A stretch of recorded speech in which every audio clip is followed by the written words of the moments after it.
as it says, they set it in place and there it stands. From that spot it cannot be moved. And we realize once we start getting these behaviors, these sinful behaviors, we realize that we're kind of stuck in it now. No matter how hard we try, we can't get out. We got into it, but now we can't get out. We set up these idols, and we want to move it later on. We realize it can't be moved. We realize that a lot of these, it's a little harder when it says put away your sins than just, okay, I'm going to put it away. We realize that's an idol, and it doesn't just easily get moved away. It's there, and it's not moving. We also realize that maybe we made it from just bad decisions. Maybe we made the decision through numbing the pain or through trying to get back at someone. But then we realize that even no matter what our intentions were when we first started, it doesn't fix it. Numbing the pain, the wound that is caused, inflicting the pain is still there. If we want to get back at someone, the victimizer has not been brought to justice. And if we just made a bad decision, continuing in that sin doesn't help us to begin to make good decisions. It just keeps us stuck there. We learn that idols are more of a burden than anything. The images they carried are burdensome, a burden for the weary. That's what Isaiah says in another spot. And lastly, we see that, it's not in this passage, we see idols always require sacrifice. Whenever we put something, anything that like us as humans, we're going to worship something. We're going to make something our idol. And whatever we do, we're going to sacrifice it to it. We're going to sacrifice to it. If it's God, we sacrifice our lives. We give God our lives, and He promises to lead us and protect us. He promises to give us provision, but it's like a daily dying to ourselves.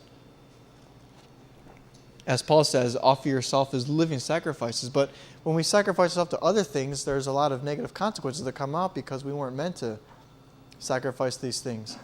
Let's say we have an idol of career. A career is a great thing. It's an amazing thing when it's a blessing from God. But when it's taken out of its context and put in place of God, again, we have like an imbalanced life now. And maybe that career is taking up a lot of our time, and it comes at the expense of family. We're never home. Our kids aren't there. It hurts the children. The kids never see their parents. And before you know it, we got all kinds of family problems, divorce rates, violence in school are really high. I read an article. It's dated March 9, 2009 in the Chicago Sun-Times. 508 kids were shot in the past 16 months. School kids. 25 murders. With just the last school year, from fall 2008 to spring 2009, 25 kids were killed at school. I mean, we're seeing it's a huge epidemic, and it's on the rise, and there's a whole lot of factors, but I'm sure, perhaps parents putting their careers first or whatever, not being there for their kids is probably a really good one, and a lot of that is due to an imbalanced life. As we continue reading in Colossians 3, verse 6, we learn about God's wrath and anger over sin, and sometimes we're like, man, come on, God, like, why are you being such a sourpuss about this? I mean, come on, lighten up. I mean, your anger and wrath you're going to pour down. I mean, come on, get real. And we're kind of really, sometimes we have a hard time believing in this vengeful God, this God of anger. And we got to ask ourselves, like, God, why are you so angry for? Like, why are you so upset? Well, God's so angry and upset because it's destroying us. It's destroying us. It's eating us up. In the Old Testament, when God is given the law, He gives like 600 and something. I can't remember, a whole lot of commandments and ordinances that the people were to live by. And the people are probably thinking, oh my gosh, this is ridiculous. This is impossible. And God's like, I'm telling you these things for your own good. And we realize that when God tells us things, that as God instructs us, and the things He says in the Bible, it is for our own good. Everything that is worth anything is best when it stays within boundaries of some kind of rules or set of boundaries or something. Whether it's sports, it could be politics, it could be school. If you're cheating in school, then you're not really learning anything, then you're paying the money for nothing, and what's the point?